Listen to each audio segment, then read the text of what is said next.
Hi everybody, it's Hulk Rex here, just doing a little bit of unboxing. Been in the board gaming kick here for a little while, and I just wanted to show off one of my other World War One boxes that I have. It's from Compass Games.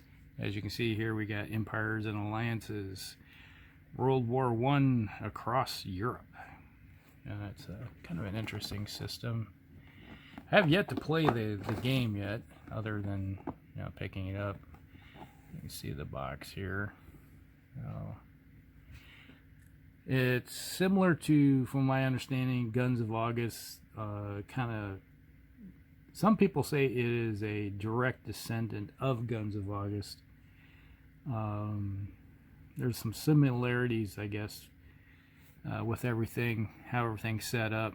So I'm prone to say yes, I think it's almost a direct descendant of it.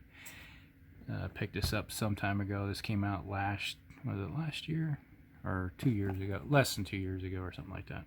So we'll just do a little unopening here. Sorry about all the angle and everything, but can't get things to work around here. Or can I get the box open? It feels like it's glued together. Alright, so inside we have a few items. It's we got the cursory obligatory, I can't even say the word, catalog from Compass Games. This is probably 2 years old, 2017. Yeah, this is from discounts available to January of 2018. Yeah, so this one's a bit old, so one of those deals. Inside we have the rule book for play. It's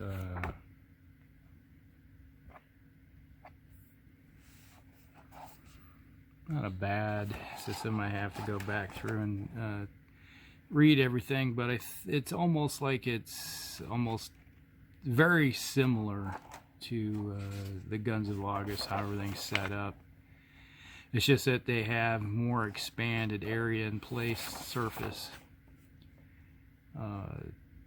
So it's probably going to be playing out very similar. I'll go through and do a run through of the rules, read through it here, and then I'm thinking about maybe next week putting the game together and doing the same thing I've been doing with the Guns of August playthrough from the 1914 scenario.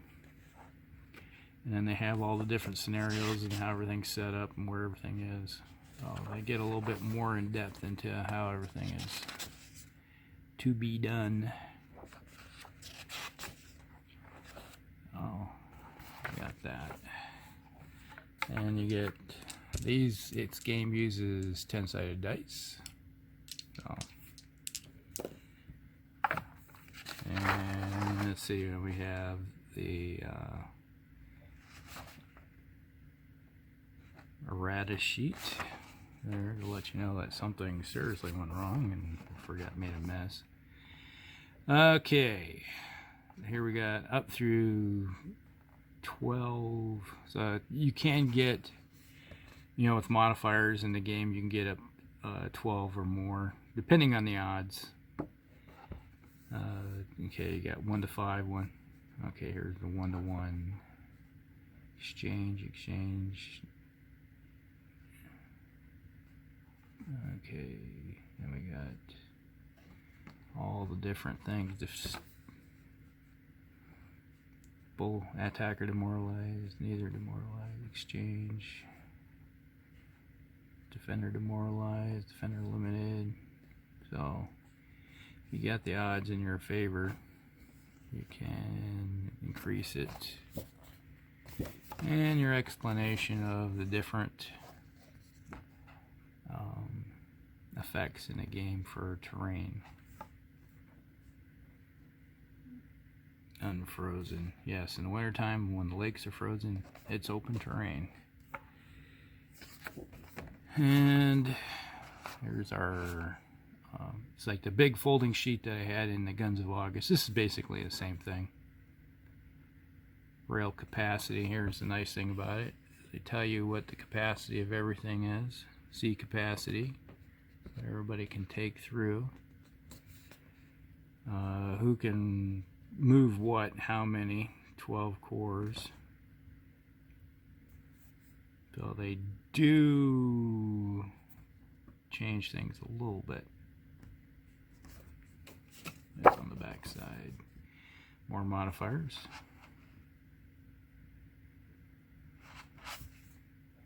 So this is more of an in-depth game than the Guns of August. It has more looking at everything.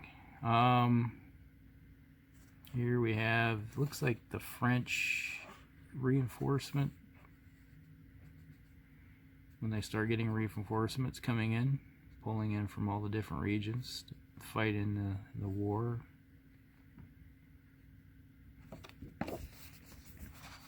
And here's the British reinforcement schedule. Obviously they're showing the Connects coming in here. Old Canada, Australians, Anzacs, which is one thing was a big problem with the Guns of August game, is that British were pulling troops from everywhere in the war, and it just doesn't show that in the game itself, because the British don't get any reinforcements throughout the war. They just stuck with it as a minor thing. Here's Russian additions, showing they're getting a bunch of pretty ad hoc type of troops. Now they do get a couple. There's a good one. Heavy duty corps. Okay, Italy, United States, replacements. Romania, there's a replacement schedule. And let's see here, United States start getting stuff in 1917, showing all their troops starting to show up. Let's see what we got here. This is Ottomans. You got the Ottoman Empire and where the replacements show up. Bulgaria.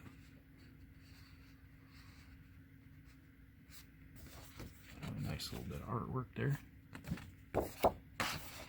Here we got Germany. Here's their schedule of replacements coming in. More troops being raised. Austro-Hungarians. Yeah, this looks pretty pathetic, doesn't it? They don't get very many. And Austro-Hungarians are pretty pathetic to begin with, to be honest with you.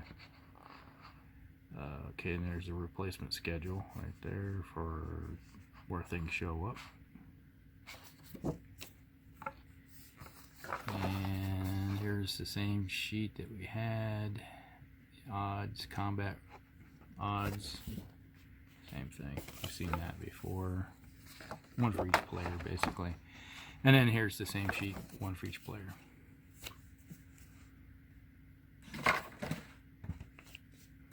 And the counters. The counters are really nice looking. I like the counters. It's a major improvement over everything else. You can see the Russians up here. We got the Austrian-Hungarians, all their different troop types. Italy, Bulgaria, Ottomans, and then we have Montenegro, Netherlands,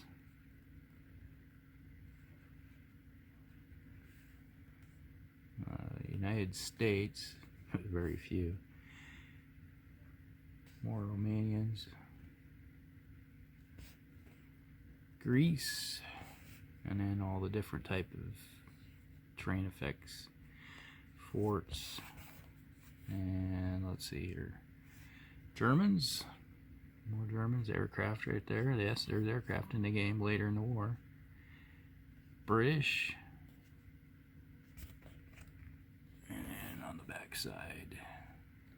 Just a little counter so you know when they're flipped over, you know what you're looking at. Alright, so here's some more. Whole bunch of Russians. And you got the Serbs. And Americans. You got Romanians. More counters for all the different types. And then we have French. All the different French counters.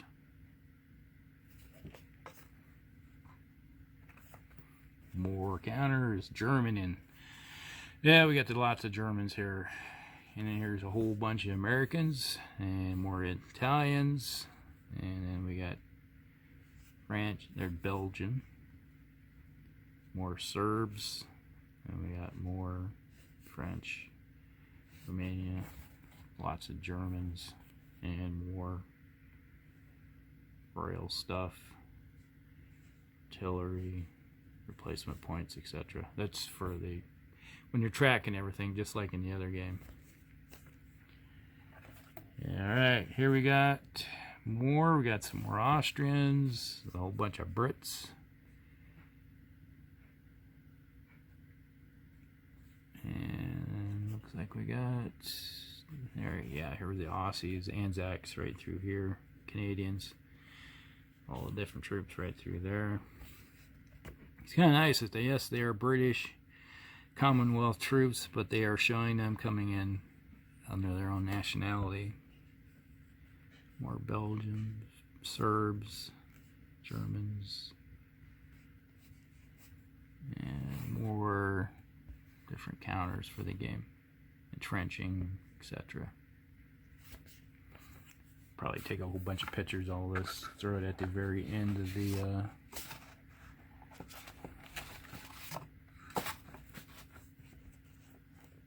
so you can take a look at everything. Alright, so we have, this looks like Africa here. Each map, Constantinople, Ottoman Empire. Alright, so each map is not very big, but they all go together in one big giant map.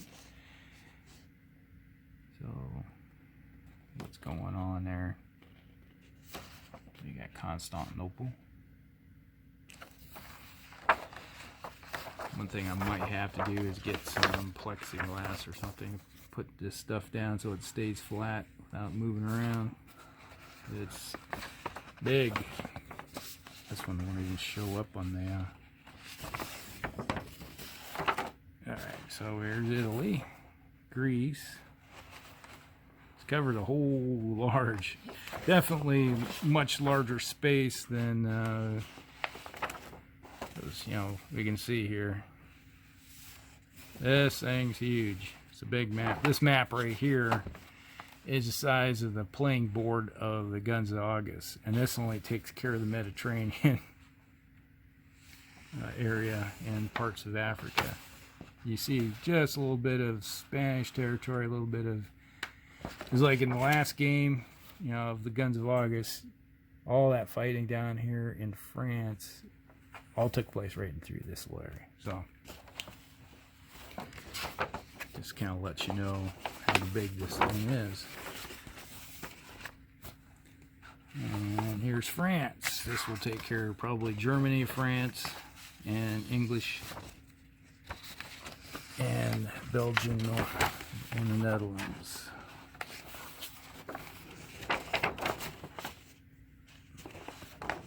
Yep. Alright, so you can see England, Ireland, Denmark, Sweden, and parts of the Eastern Prussia, Germany, right here. This later becomes, obviously, that all of it becomes Poland after the war. And then you have neutral Switzerland there, and northern parts of Italy, along with the rail networks. Paris, right now this is only showing that the capitals are the red cities.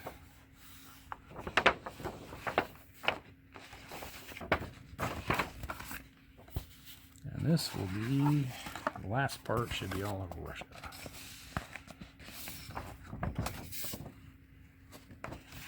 And they got that set up. This is supposed to go that way. So right now I got the top of the map to my left. You can see I got Romania, part of Bulgaria, Austro-Hungarian Empire, then you got all of Russian territory laid out right here. It goes up to St. Petersburg. On the Guns of August map, we had Riga. So basically, the map was basically from about this line through here all the way. So right at the base of the imagery, so it just goes right through here. So it just shows you how much more territory is shown here in this game. So you could go all the way to Moscow if you want to, if you want to test your theory of staying alive in the Russian winter. So you'll definitely need to pick up a big giant piece of plexiglass to keep this all squared away without moving around. So that is everything with it. I plan on doing a big campaign here soon. I'm going to reread the rules once again, just familiarization, you know, make sure I get everything squared away, punch all the counters and stuff with it, and then go to town. So sometime in the next week or so I will start one of these, probably once the Guns of August, all the different turns that I had with that one are basically finished up, which I think if you see turn 17, you know that it's getting close. So that will be it for this. That's the whole thing. That's Empires and Alliances, Compass Games. So there you go. Hopefully you like this one, and we'll be showing you more of it in the future. All right, we'll talk with you later. Hellcrex out. All right, got the map all laid out underneath the plexiglass, and you can see this thing is huge. It fills up my entire half of my table. Actually, it's about 3/4 of my table. It is a 56 by 45 map. That is pretty large. Let's just take a tour of it. You can see here it has some changes of, this is actually just a remake of the Guns of August game, done in a lot better form. I have to say that much. You see all the details of France. You go down here, you can see Sardinia, coast. We got French Algeria. I imagine this is where we're going to get some troops popping up here and then have to be transported over. In Italy, and then up and about. Now, yeah, there's a few changes here. We got the replacement pool here. We got the Allied replacement pool, Central Powers replacement pool, breakdown box. Over here we got the game turn. That's way up there. Used to be in the old Guns of August game, that was little circles on each corner at the bottom. And here we go. You can see Germany, you know, in detail. Now you got the major cities and minor cities. You can see that's a major city, minor cities. You can see that they differentiate the two. The capitals obviously have the little stars next to them. And you got the Serbian capital here, down in Belgrade, all the way down there. They added, now we have 2 cities. We got, what is that, Nis, So they added another minor city to the mix here. And then we got Bucharest and Sofia. So Constantinople. And before, the map ended, and the other one ended right there, right? And then we went over to about here. So, you know, kind of this line right through, about right through here was the line. So this is all extra territory here. All the way go over and over to, we got Moscow to Kursk, the Great Battle of Kursk, and Kharkov. And then we got down here in Crimea, Sevastopol. And then over here we have the Ottoman Empire, Caucasus box, Russia, so Damascus. A little bit of glare from my light above me. But you can see this is a large map, and it does cover a lot of area. Now, one thing I do like is they do have the demarcation line. Is that their eastern-western front? Where is it at here? You can just barely see it. See this little line right there? Shows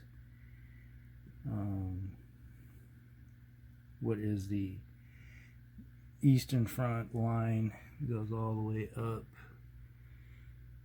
through on that side. So anything to the east of that is on the eastern front. So I guess weather affects one side or the other.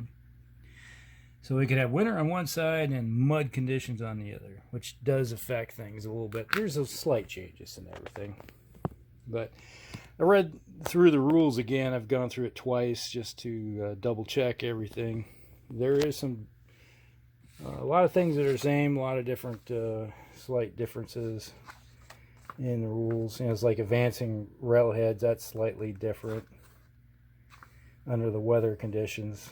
Normally, we used to have engineering units. I have to take a look. I don't think there is engineering units anymore that build the railroads.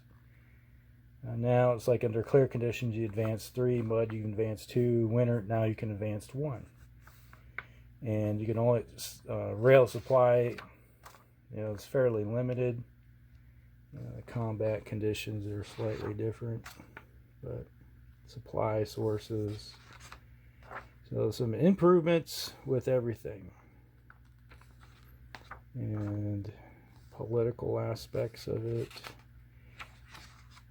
And they make it a little harder. It's like in the last game, you know, I showed you going playing through Guns of August, where the Italians joined the war earlier. They do have a better chance of starting the war on the Central Power side in the beginning, but it goes the other direction as years go on. And you can only, I think, every 6 months, yeah. So it's like every 3 months. Some have variable entry. It's like some can enter. You have to roll every 3 months. Italy is every 6 months. Bulgaria every 6 months, starting in April 1915. So not everybody will join the war immediately, one way or the other. It's like Romania can join in February. That's when you start rolling. So it's a little bit different. And obviously, here's the big one. Every 12 months, starting April for the United States, if they get into the war footing or not, decide to join in. So that is a basic extra rundown after getting the map set up. I'll post this out so people can take a look at it, and hope you guys enjoy. There'll be a bunch of battle, just like turns I did with the other Guns of August, so this one might take me a while to run through, because I'm relearning a few things with this new system. So we'll see what happens. All right, bye.